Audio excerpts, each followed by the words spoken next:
The first Xbox was released in late 2001, approximately 20 years ago, and since then, a lot has changed with the brand. It's now stronger, more exclusive, and it also gives a lot of value to people all around the world. Now with the Xbox X series, and because we did a video about the PlayStation last week, it just made sense to make a video about the evolution of Xbox. But before we get any further, I'd like to tell you that we have other videos about the evolution of games, consoles, and many other stuff on this channel. So if you like the contents, then make sure to subscribe, like, and comment down below whatever you want to see in the next video. The idea of Microsoft creating its own gaming system gained traction in 1998. The DirectX Xbox, as it was originally known, was supposed to be the first gaming system constructed like a PC, bringing all the flexibility and capability of a gaming setup to the console industry. The system would operate on Windows 2000, making it simple for traditional PC software developers to work inside the console's design. And the console would have more than twice the processing power of the current market leader, the PlayStation 2. Regardless of the advertising, just 2 years later, Microsoft was ready to go public with the console. And that is exactly what Bill Gates did at the Game Developers Conference in 2000, teasing the system's greatly upgraded capabilities and the possibility of both online play and internal storage of downloaded content. Gates managed to catch the world's attention. Many others were suspicious of what they saw, believing it would be nothing more than a high-end PC disguised as a gaming console. With the subsequent demonstrations at the EA Expo a few months later, Microsoft continued to push the envelope on both the system and its marketing spend. It was there that the Xbox developer met Bungie Studios, the developers of Halo Combat Evolved. Bungie's $30 million purchase by Microsoft a few years later made headlines in the gaming industry, but it was Bungie's choice to alter Halo to make the most out of the new console's capabilities and transform it into a first-person shooter. That made the game so popular, and this was the action that changed the course of history. Bill Gates, with the help of Dwayne "The Rock" Johnson, unveiled the Xbox final design as well as the system's official release date at the 2001 Consumer Electronics Show in Las Vegas. On November 14, the official launch of the Xbox took place at Toys R Us in Times Square, with Bill Gates on hand to kick off his company's major experiment in gaming. With over 1 million Xbox consoles flying off stores in the next 3 weeks, concerns about the system's look and design, as well as the $299 price tag, fell by the wayside. The popularity of Xbox flagship game, Halo, was a crucial factor in the console's success, since it was both exclusive to the Xbox and it was one of the most exciting, revolutionary first-person shooter games to reach the shelves in years. Halo broke all prior sales records, selling over 1 million units in the few first months. By today's standards, it may not seem like much, but reaching the million-unit barrier was unheard of back then. The Xbox was released in Japan on February 22, 2002, and Europe on March 14, 2002. But the system failed to catch on in any country with the same vigor as it did in North America.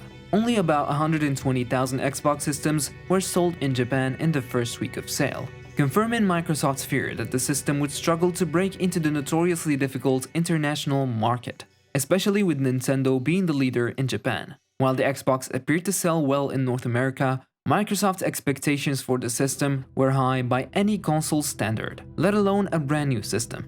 The Xbox high production cost didn't help its creators, making the following important events in the system's timeline all the more startling. The debut of Xbox Live, arguably the most significant event in the history of Xbox, and also the growth of Microsoft's position in the gaming industry, occurred on the console's first birthday. Xbox Live was an unqualified success in its first week, with over 150,000 subscribers, and the number of Microsoft's online gaming network continued to expand tremendously in the next following years. Microsoft revealed the Xbox 360 on May 12, 2005, their next iteration of their gaming platform, planning to release it on November the same year. Microsoft plainly thought that a head start almost a full year before the PlayStation 3 and Nintendo Wii would put the 360 in a strong position to dominate the market. It also meant that the first Xbox was doomed from the start. The nickname Red Ring of Death began sending shivers down the spine of Xbox gamers not long after the 360 was released. Among the numerous hardware and software faults that afflicted early Xbox 360 models, one special issue caused the entire system to crash and display a red ring of light around the power button. The numerous problems in the early models required Microsoft to repair and replace countless systems, eventually leading to a warranty extension to cover all of the issues. But even with all the issues, it still sold amazingly well, and by 2010, about 40 million units were sold. Given the 4-year gap between the initial Xbox introduction and the arrival of its successor, it is no wonder that 6 years later, whispers began to circulate, and in March 2011, it was rumored that the Xbox 360 was on its way out, and Microsoft was already hard at work on its next platform. Despite the next generation speculations, sales of the 360 continued to solidify Microsoft's dominance in the console game business, with the firm announcing in September 2012 that it had sold 70 million units, and by December, that number had risen to 75 million. Despite tailing behind Nintendo Wii, which sold close to 100 million units, the 360 outsold the PS3 by roughly 5 million units. Microsoft ultimately revealed what next for the Xbox brand in 2013, but it didn't make fans happy. Don Matrick, the CEO of Microsoft, revealed the Xbox One, which includes an enhanced version of the Kinect and unparalleled support for television integration. On the surface, the Xbox One appeared to have a chance to compete with the PS4, which had been unveiled earlier that year. But speculations regarding the Xbox One requiring an online connection and limiting used game sales overshadowed news of the console itself. Things didn't get any easier when Microsoft announced the Xbox One at E3 the following month.